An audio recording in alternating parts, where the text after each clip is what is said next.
이심전심으로 예, 서로 이심전심으로. 책임을 떠넘기더라도 야 우리가 최소한도 지켜야 할 선은 이거야. 네, 우리가 네, 다 살려면은 네. 그건 있는 것 같아요. 이때까지 많은 그 어떤 조직 범죄, 단체 범죄에서는 보통 그 보호할 사람을 하나 정해 놓습니다. 그 사람은 꼭 보호해야 한다. 이게 생기면 전부 다 그 자기가 떠안는 거죠. 떠안는데 이거는 지금 이 사건에 이재명 지사가 대통령이 되느냐 안 되느냐 중요한 일이고, 이 사람들은 지금 제가 볼 때는 큰 도박한 겁니다. 어차피 이 사안의 그 규모나 예. 실체를 볼 때 그 정권이 바뀌면요, 자기들은 거의 뭐 한 10년 이상의 징역을 받을 수밖에 없기 때문에 그렇게 받으나 이재명 지사한테 베팅해가지고 당선돼가지고 일단 형은 받을 수밖에 없는 사안이라고 아까 제가 말씀드렸잖아요. 받아가지고 조기에 뭐 사면 복권을 통해서든지 가명을 통해서든지 가석방을 통해서든지. 왜냐하면 이재명 지사는 있죠, 문재인 대통령하고 또 결이 다른 게, 제가 어디도 썼지만 보온을 철저히 하는 사람입니다. 그리고 그 보온을 할 때는 남의 눈치를 안 보는 사람입니다. 내가 황교익 씨 그 경기관광공사 사장 할 때도 그 욕설 옹호했다는 한마디로 그 보온을 하고, 김만배 인터뷰할 때 좋은 말 써줬다고 보온하고. 이 때문에 이 사람들이, 제가 저번에 한 말씀 드렸죠, 트럼프 대통령 주위에 왜 그렇게 충성파가 많은지. 트럼프도 철저하게 보온을 해줍니다. 돈도 많지만. 그래서 그 보온하는 장면을 본 사람들은 믿어요. 우리 대표적인 사람이 전두환 있지 않습니까? 그러니까요, 장세동 씨 끝까지 자기가 모든 걸 따고 가지 않습니까? 징역살이 하면서까지. 그런 식으로. 그래서 그 김만배 씨나 이 지금 관계되는 분들은, 그분이 아니고 관계되는 분들은 이재명 그분을 지사의 보호해야겠네요. 당선에 지금 큰 베팅을 한 거죠. 예, 그래가지고 되면 뭐 적게 살고, 안 되면 어차피 오래 살아야 될 사필 규정으로. 박근혜 최순실 봤지만 30 몇 년씩 20 몇 년씩 살지 않습니까? 그렇게 보는 거죠. 베팅, 지금 큰 도박을 하고 있는 거죠. 그러네. 어쨌든 대장동 패밀리들, 그 졸개들은 그분이 살아야 나도 산다. 그리고 도박을 할 수밖에 없죠. 되겠습니다. 또 하나 아주 놀랄 일은, 뭐 놀랄 일인지 아닌지는 좀 더 따져보기는 해야겠습니다만은, 김호수 검찰총장이 되기 바로 전까지, 지명되기 전까지 성남시에 고문 변호사를 했다. 이게 또 터져 나왔어요. 그래가지고 그동안 뭐 아까 여 변호사님도 말씀을 하셨습니다만은, 아니 검찰이 수사를 한다면 당연히 압수수색을 한다면 제일 먼저 성남시 여기에 대해서 해야 할 거 아니냐. 그런데 안 했어요. 20일이 지나도록. 그런데 오늘 딱 조선일보에서 또 특종을 터뜨렸습니다. 그러니까 아침에 그냥 부랴부랴 오전에 압수수색에 들어갔어요. 오해 안 받으려고 그랬는. 그러니까 이 김호수 검찰총장이 성남시에 이 고문 변호사를 했다는데, 이것과 대장동 사건과는 무관합니까? 그래도 좀 수사하는 사람들, 이정수라 이런 사람들도 야, 그 총장도 그 고문한다는데 좀 성남시청은 살살 해라. 뭐 묵시적인 했다는데 한다는 데가 했다는데 그 묵시적인 의견 일치가 있었나요? 제가 그 우선 대답하기 전에 고 교수님한테 사실을 하나 확인하겠는데요. 성남시 고문 가기 전에, 그러니까 변호사 개업하기 전에 법무차관을 지내고, 법무차관하고 화연으로 이제 갔었던가. 가고 나서 성남시 고문을 한 거죠. 그렇다면요. 그러니까 이 지난해 9월부터 올 6월까지 했다. 그러니까 그 법무차관이라는 고위직을 지내고 나서 한 거네요. 그렇다면요, 사실 이 정도 고위직을 지내면요, 제가 볼 때는 뭐 도의 고문 변호사, 경기도 고문 변호사, 이거는 제가 이해가 가요. 아니면 뭐 국토교통부 고문 변호사 가는데, 성남시라면 물론 인구도 많고 그 사실 문제가 사실 상당히 많은, 소송거리가 상당히 많은 시는 맞습니다. 예, 성남시가. 2012년부터 2021년까지 10년간에 502건이라네요. 그러니까 연간 한 50건씩 소송이 있어요. 그러니까 연간 50건. 뭐 성남시가, 근데 그 대부분이 이렇게 많은 소송이 있나요? 시가 소송이면 행정소송 또는 민사소송입니다. 뭐 시청의 뭐 공무원이 뭐 형사 처벌받는다고 그 고문이 되는 건 아니고요. 고문 역할을 할 건 아니고. 그러면 이거는 있죠. 대체로 민법, 행정법을 잘하는 사람이 고문을 하게 됩니다. 근데 김호수 총장은 검사 출신이고 평생 동안 형사 문제만 다루어온 사람입니다. 이런 분들은 사실은 민사 행정 사건 고문하기가 힘들어요. 그렇다면은 물론 이 이재명 지사가 시장 할 때의 고문 변호사는 아니지만 그렇잖아요. 작년이 같으면은 아니지만은 지사 때 고문을 한 거예요.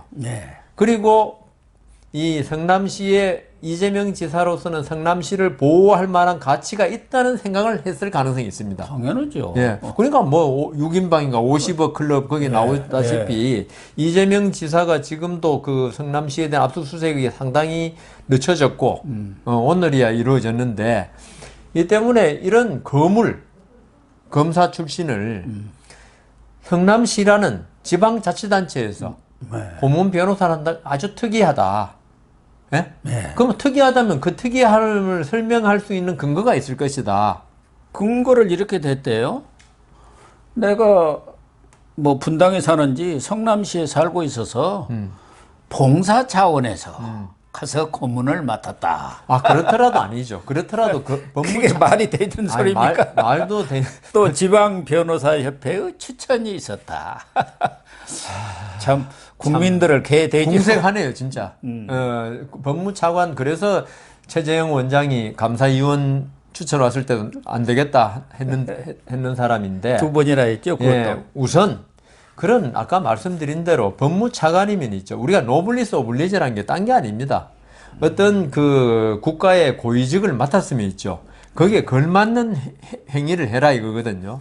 근데 성남시에 지금 제가 그 특이한 이유가 있을 거는데 고 교수님 말씀하신 거는 정말 특이한 변명입니다. 그거는 특이한 이유가 아니고 그렇게 변명했다면은 그러면은 결국은 뭐 은수미 지금 시장의 어떤 거기도 사실 뭐 그게 보란 시장판가요?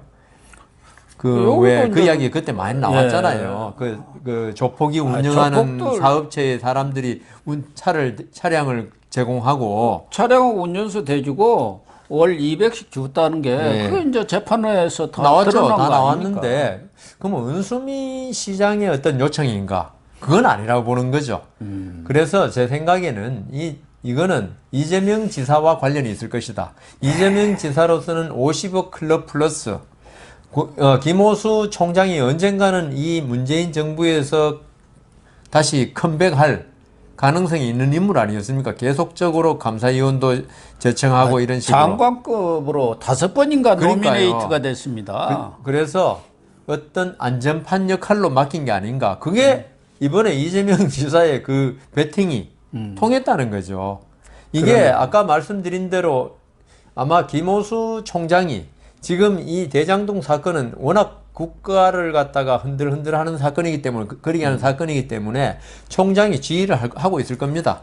그렇죠. 뭐 서울중앙지검에서 한다 하더라도 모든 걸 보고하고 지시를 받아가지고 당연하죠. 대검에서 대검에서 안 할 수가 없는 이 정도 사건이면요. 왜냐하면 여권의 그 대선 후보가 관련된 사건인데 뭐 후보 안 됐을 때도 거의 유력한 대선 후보 아니었습니까? 이 때문에 그 총장이 어떤 컨트롤을 한 게 아니냐. 그렇다면 그 이유가 바로 좀 전에 말씀드린 성남시의 고문 변호사로 있으면서 어떤 그 인맥이라 그래야 되나. 뭐 인맥도 아닐 겁니다. 이재명 지사와 관련됐다면은 그래서 이재명 지사로서는 잘 선택한 고문 변호사였다. 저는 그런 생각이 들고 그렇지만 이런 면에서 우리 김호수 총장이 그 이 사건의 수사 라인의 최정점에 있다는 게 저는 그 국민들한테 신뢰를 못 주고 그 결국은 특검을 해야지 우리 국민이 믿지. 이렇게 성남시 고문까지 한 사람이 그것도 고문이 된 연유가 석연치 않은 사람이 총장으로 있는 검찰이 지금 이 수사를 하고 있다는 거. 그리고 그 과정에서 여러 가지 수사에 진짜 ABC가 무시되는 아마 YWZ에서 시작한 WYZ인가요? 요새 영어를 뭐 안 하다 보니까 그런 모순된 그리고 맞지 않는 수사를 하는 이유가 김호수 총장이 지시를 안 했다 하더라도 그런 성남시 고문을 했다는 걸로 인해서 의심을 받을 수밖에 없기 때문에 빨리 손 떼고 특검으로 가야 된다. 우선 뭐 손 떼기 전에 네. 수사 지휘를 회피해야 하는 것 그런 이야기도 아니겠습니까? 있더라고요. 예, 예, 일차적으로 또 하나는 박범계 장관은 지금 뭐 하죠? 이런 사람 빨리 직무 배제해야 되는 거 그러니까 아닌가요? 직무 배제를 옛날엔 해야죠. 참 잘도 하더니만 추미애 장관은. 예. 또 하나는 뭐 그럴 리는 없겠지만 50억 클럽이 있지 않습니까? 그래서 이 50억 클럽에는 뭐 명단에는 안 들어 있지만 그에 준하는 무슨 대우가 있었던 거 아닌가 하는 추측이 나올 법하고, 특히 성남시에 대한 수사 뭐 압수수색 얘기도 했습니다마는 검찰이 성남시 수사는 상당히 머뭇머뭇해 왔단 말이에요. 네, 네. 이런 것이 물론 뭐 당시는 가장 유력한 대선 후보인 이재명, 지금은 이제 대선 후보가 됐습니다마는 눈치를 본 측면도 있지만 이 검찰총장의 무언의 어떤 영향력이랄까 이런 것도 작용하지 않습니까? 어떤 조직에서는 대검에서 뭐 네. 별로 안 챙기고 뭐 그런 것까지 하려가나 뭐 꼭 그것까지 해야 해? 그럼 벌써 딱 알지 않습니까? 그걸 떠나서 있죠. 예. 간단하게 압수수색하겠다. 그러면 딴 거 증빙을 좀 더, 왜냐면 그건 관청이니까 예. 다른 증거 좀 보강한 다음에 압수수색해라 지시 딱 한마디만 하면 합법적이에요, 그거는. 그렇죠. 그렇지만 이 밑에 검사들이 볼 때 아까 말씀드린 대로 ABC 아닙니까? 네. 성남시청에서. 왜냐하면 이재명 지사 시절에 일어났던 일이고 그다음 시청이 관련된 일이고 시가. 예. 그러면 거기에 여러 가지 뭐 건설국, 무슨 국 많지 않습니까? 심지어 문화체육국인가 거기도 관련돼 있더라고요. 그러니까 뭐 그 성남시청의 모든 국의 이 사건 원래 개발 하나 하면 있죠. 거의 시청의 모든 국이 다 관련됩니다. 교통, 환경, 그다음 뭐 건설. 제가 전에 한번 얘기했잖아요. 그 경향신문 계실 때. 신문사에 있을 때 예. 거기에 제가 뭐 사원주택이죠. 건설 본부장을 해갖고 거기 아파트를 좀 지었어요. 최고급 아파트. 구청에 가서 결제를 받으려고 하니까 거기 이제 거기 인허가. 저는 건축가만 뭐 통과하면 되는가 했더니 그게 아니고 열 몇 개예요. 과가. 안 걸리는 15개인가 안 돼. 걸리는 데가 없어요. 예. 위생과 이런 거 외에는. 뭐 거기 또 문화재 있고 그러니까 그러니까요. 뭐 페라벨 갖고 한 10개 됩니다. 문화재국에서도 소방과에서 아주 그냥 말도 못해요. 그렇죠. 녹지과 공원과 뭐 15개인가 되더라니까요. 그러니까 여기가 저렇게 큰 사업에는 네. 관여 안 되는 게 그러니까 이렇게 압수수색이 당연한데 이 뭐 이정수 검사장이나 이런 분들이 볼 때 김호수 총장의 의중 저라도 알겠습니다. 제가 검사라도 저분에서는 좀 심하게 이재명 지사를 압박하는 수사를 안 하는 게 좋겠다는 생각이 뭐 무조건 듭니다. 저희들 뭐 공무원 한 사람들 뭐 고 교수님 신문사 계셔도 그렇지만은 윗사람들 의중을 다 따르지는 않지만은 의중은 알잖아요. 저 사람이 어떤 마음을 가지고 있다. 뭐 그 삼척 동자도 아니고 40, 50 넘은 사람들이 직장 생활 수십 년 한 사람들이 이 때문에 김호수 총장이 사실 검찰총장 될 때부터 저희들이 이 문재인 정권의 어떤 뜻을 갖다가 그대로 따르는 이런 윤석열 총장과 워낙 결이 다르니까 그렇지 않느냐 했는데 결국 이번 그 대장동 사건에서 김호수 총장을 참 잘 임명했다고 지금 기뻐하고 있을지 모르죠. 그럴 것 같습니다. 어쨌든 검찰총장이 성남시에 고문 변호사로 있었다는 것이 본인이 진작 밝혔으면 또 그럴 수도 그렇죠. 있겠다 하는데 조선일보가 언론이, 특종을 해가지고 밝히니까 그날 갑자기 또 압수수색에 들어가고 이런 것만 보더라도 정말 김호수 검찰 믿을 수 없다. 이렇게 결론을 낼 수밖에 없고요. 좀 다른 얘기입니다만은 윤석열 전 총장이 총장 재직 시에 징계 처분을 받은 적이 있었죠. 징계 처분을 추미애 장관이 징계 처분을 내렸지 않습니까? 그것에 대해서 행정법원에 가처분 신청을 냈고 행정법원에서는 기각을 했지 않습니까? 그 가처분 신청을 인용을 한 거죠. 받아들인 거고 그러니까 징계가 정지됐었죠. 정지됐었는데 이제 본안 소송에 지금 간 거 아닙니까? 그래가지고 서울행정법원 행정 12부 부장판사가 정용석 판사님이네요. 이분은 윤석열 정직 징계 적법하다. 이렇게 지금 판결을 내려갖고 윤석열 측에서도 황당하다. 뭔 이런 판결이 다 있냐. 이렇게 지금 나왔는데 저희들은 이 전문가가 아니다 보니까 이것에 어때서 이런 또 판결이 나왔나. 같은 판사라도 그렇게 눈이 다른가 하는 생각도 들고 뭐 가처분하고 또 본안하고는 다르기는 합니다만요. 우선 그 행정 사건에서 특히 가처분이 되는 집행정지거든요. 집행정지 그 징계처분, 집행정지 가처분 신청이죠. 이게 사실은 그 많은 국민들은 그 가처분에 더 무게를 두는 경우가 많습니다. 우선 그게 정지돼야지 자기가 활동을 할 수 있으니까. 네, 그렇습니다. 그래서 민사 사건에서는 가압류 가처분 아주 쉽게 나옵니다. 왜냐하면 담보를 제공하기 때문에 나중에 그 가처분 당하는 사람이 손해를 봐도 어떤 금전적인 배상을 할 수 있기 때문에. 근데 행정소송은 어떤 금전적인 배상으로 해결될 수 있는 사건이 아닙니다. 이거는 검찰총장이 직무를 못하고 이런 아주 국가적으로 중대한 사건이기 때문에 그래서 가처분도 다른 일반 민사에서와는 달리 아주 무게가 실리는 심리를 합니다.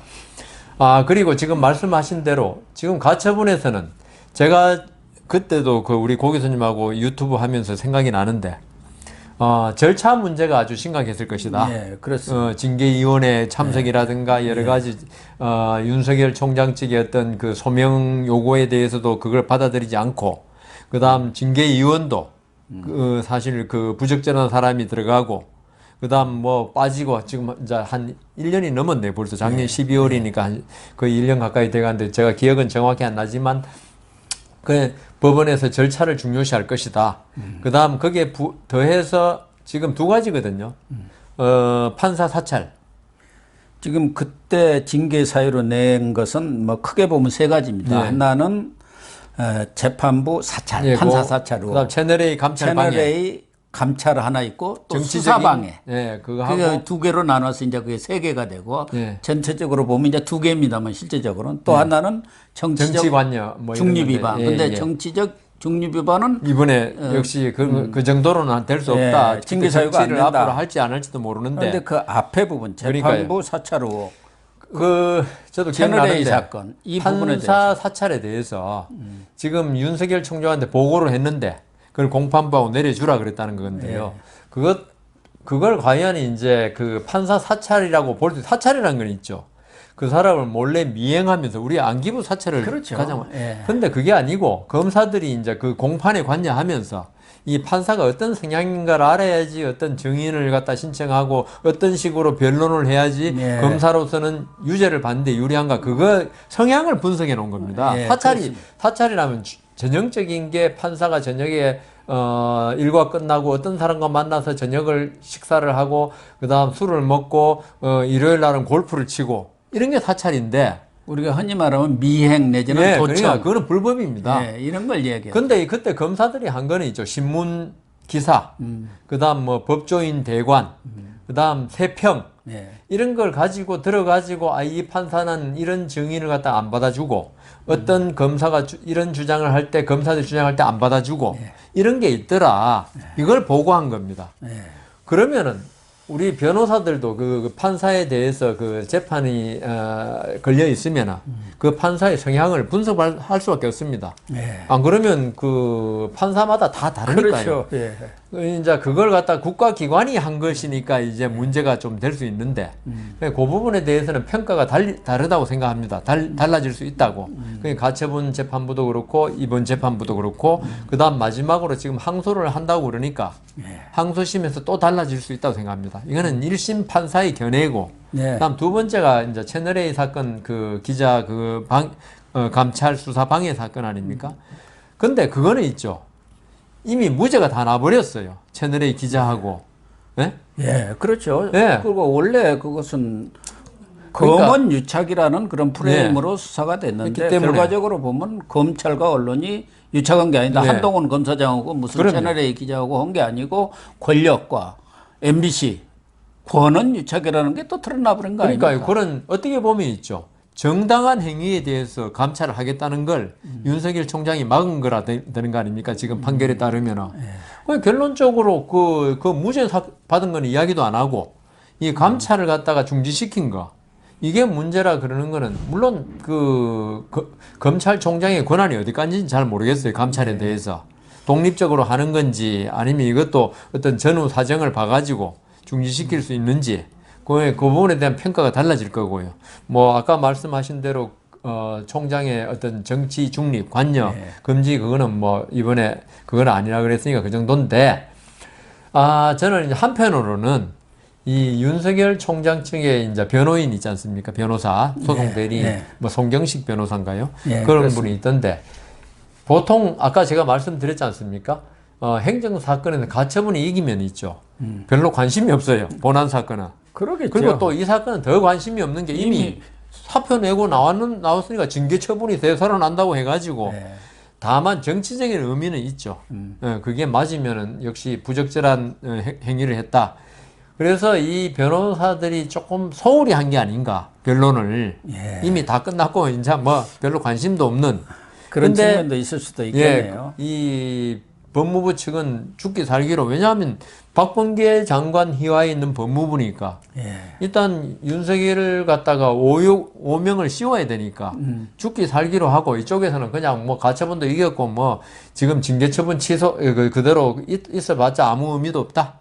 그래서 아마 항소심에서는 좀 달라질 가능성도 있다 이런 생각이 듭니다. 그러니까 윤석열 측에서는 말씀하신 대로 뭐 실효성이 없기 때문에 좀 적극적인 방어권이랄까 방어 그런 것을 하지 않았나 증거 신청을 하고 막 이래야 이렇게 되는데 보여지지만 사실은 또 정치적인 의미는 있죠. 없지는 않거든요. 윤석열 전 총장이 검찰총장을 그만둔 것은 이제 결정적으로는 검수완박 중수청 만든다니까 그랬지만 그 이전에 그런 징계라든가 이런 압박 권력의 핍박 때문에 그만둔다는 명분을 갖고 검찰총장에서 사직했고 또 결과적으로 이렇게 대선 후보로 나섰기 때문에 그때의 그런 징계 처분이 잘못됐다는 그런 결과가 나와야 좀 더 정당성이랄까 그런 것이 그렇죠. 얻을 수 있는데 그런 면에서는 조금 아쉬움이 있기는 그런데 해요. 이게 뭐 윤석열 총장이 이겼으면은 좋겠지만 제 생각에는 그렇습니다. 이게 결국은 윤석열 총장의 이런 모든 징계, 직무 배제 문제가 그 추미애 장관과의 충돌에서 비롯된 거 아닙니까? 그렇죠. 그리고 추미애 장관과의 충돌이 추미애 장관의 인사권 남용 이런 데 저항하다가 이런 일이 벌어졌거든요. 그리고 윤석열 총장 개인의 이익을 위해서 한 건 아닙니다, 이게. 검찰 조직을 지키고자 했고 그런 그 조국 장관 때문에 사실 그 원류는 조국 장관의 그 수사 문제였죠. 그렇습니다. 그러니까 저 윤석열 총장 쪽에서 이 문제에 대해서 있죠. 우리 이재명 지사 잘하는 이게 원인이 뭐냐. 그걸 갖다가 거꾸로 뒤집으면은 내가 조국 장관 수사하고 이것 때문에 추미애 장관이 나를 박해했고 여기서 이런 그 보면 어떻게 보면 나 개인적인 이익도 아니고 검찰의 어떤 그 수사권을 갖다 지키기 위한 그 문제에서 모든 게 비롯된 거다. 이렇게 가면 조금 완화시킬 수 있지 않을까. 그렇죠. 뭐 그러나 어쨌든 맞습니다. 추미애라든가 민주당에서는 지금 호재를 만났다고 추미애 같은 경우는 당장 후보 사퇴하고 정계를 은퇴하라. 근데 당신이 정치 검찰인 것이 이제 확실히 드러났지 않나 이렇게 또 공격하고 나선단 말이에요. 정치 법무장관이 그러니까 웃기네요. 그리고 제일 웃기는 게 오늘 저도 댓글 봤는데요. 이재명 지사가 또 사퇴하라고 그러니까 정과 사범이 어떻게 그 사퇴하라 소리 하느냐 그러면 이재명 지사가 먼저 사퇴하고 나서 아니고 징계 2개월 아닙니까? 아니 그러니까 이거는 아까 말씀드린 개인적인 범죄가 아닙니다. 그렇죠. 그러니까 그 댓글들에 보니까 이재명 지사부터 사퇴하고 나서 사퇴하라고 그러면 이해가 하는데 자기는 정과 사범이면서 사퇴하라 그런다고 되게 댓글에서 재미있게 많이 적어놨더라고요. 또 지난번에 가처분 신청을 인용한 그러니까 윤석열 전 총장의 그런 징계가 잘못됐다고 이렇게 판결을 했던 홍순욱 부장판사가 지난 2월 정기인사에서 김명수한테 찍혔는지 좌천성 인사를 당했어요. 그런 것들도 뭐 판사도 다 사람이니까 후임 판사도 좀 염두에 두지 않았을까. 1심 판사도 뭐 압력을 가했다고 할 수는 없지만 예. 또 판사의 성향에 따라서 또 여러 가지 어떤 사안을 보는 눈이 달라질 수 있지 그렇죠. 않습니까? 아까 말씀드린 대로 이건 지금 뭐 아직 뭐 인권법이라든가 무슨 뭐 국제법인가 뭐 예, 거기 국제인권연구회가 있죠. 소속이다 어찌다 이런 얘기는 아직 안 나온 것 같은데 뭐 판사의 성향이라든가 또 사안을 보는 어떤 법리라든가 이런 것에 따라서는 좀 바뀔 수가 있기 때문에 또 항소심에서 아, 예, 예. 얼마든지 또 바뀔 수 있는 저는 이 사건에서 있죠. 제일 중요한 게 판사 사찰 문제라고 봅니다. 판사가 자기가 직접 판사라는 직업이 관련된 문제니까 예. 여기에 대해서 아니 제가 만일 재판장이었으면은 어떤 검찰에서 한 게 기분은 나쁘지만은 그게 검찰의 통상의 그 업무를 완전히 벗어난 범죄냐. 진짜 아까 말씀드린 사찰이다. 우리가 예전에 뭐 군사 독재 시절의 사찰, 안기부의 어떤 개인적인 사찰 이런 거 같으면 있죠. 그럼 범죄니까 맞는데 이거는 제가 볼 때는 부적절하지만 범죄까지는 아닌 거다. 이런 문제에 대해서 어떤 검찰의 그 공판을 담당하는 검찰의 통상적인 업무 집행에서 약간 과한 정도라면 잘못했지만 이게 정직 사유로는 될 수 없는 것 같다. 이렇게 볼 수 있는 판사도 분명히 있을 것이고 그런데 이 정용석 부장은 이 부분에 대해서 조금 민감한 분이 아닌가. 그러니까 정영석 부장판사도 밑에서 이제 보고를 했는데 그게 부적절한 행위라고 한다면은 총장이 제지를 시켰어야 하는데 그걸 하지 않았기 때문에 뭐 징계가 무슨 과중하다면 모르지만 한 2개월 정도를 받을 수 있는 거 아니냐 이렇게 판단한 것 같아요. 그것에 대해서 적절한 조치를 취하지 않았다 이렇게 판결을 한 것 같아요. 그러니까 이런 거 보면은 이 판사에 대한 세평 이런 거 있죠. 그건 사실 제가 판사 처음 할 때부터 다 있었습니다. 검사들은 제가 뭐 조그만 법원, 큰 법원에 형사 단독 판사를 할 때는 저도 조금 그런 걸 받긴 받았어요. 그러니까 검찰에서는 그걸 다 수집합니다. 수집해가지고 그걸 이제 재판에서 사용하는데 재판 사용한다는 게 협박한데 사용한다는 게 아니고 판사를 갖다가 이제 잘 다뤄야죠. 검사도 소송 당사자니까. 그런데 사용했는데 이게 이제 특히 추미애 장관과 윤석열 총장의 사이가 안 좋을 때 이 문제가 불거지니까 문제가 된 거지. 그렇죠. 그동안은 문제가 안 됐었죠. 그래서 윤석열 측에서는 변호인 측은 이게 좀 정치적 판결을 한 게 아니냐. 그러니까 정 부장 판사가 좀 정치적 그런 고려를 한 게 아니냐. 이렇게 얘기를 하고 있는 것 같은데 그거야 뭐 모르죠. 알 수가 없죠. 나 마음속에 그렇죠. 뭐 들어가 본 것이 아니니까요. 그렇죠. 그러나 이렇게 일반적으로 상식적으로 판단할 때는 조금 뭐 이런 거 가지고 그렇게 또 징계 사유가 된다고 또 가처분 시정에서 이미 인용이 돼 갖고 그렇게 한 사안을 본안에서 이렇게까지 하나. 그리고 또 이거는 윤석열 총장 아닙니까 그 당시에 총장이 이런 것까지 전부 다 세세히 들여다보고 결재했는지 그것도 의문입니다. 이거 진짜 사소한 일이거든요. 어떻게 보면.